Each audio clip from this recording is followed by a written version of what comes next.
اللهم اجعلهم من الضاحكين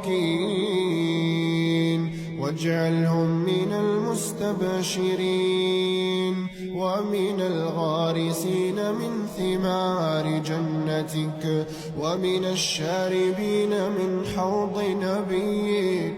اللهم اجعل الراحلين إليك في ظل ظليل وابعثهم آمنين مطمئنين.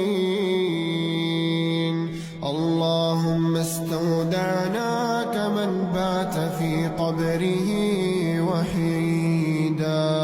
اللهم اجعل آماله مؤنسة له. اللهم اجعل قبره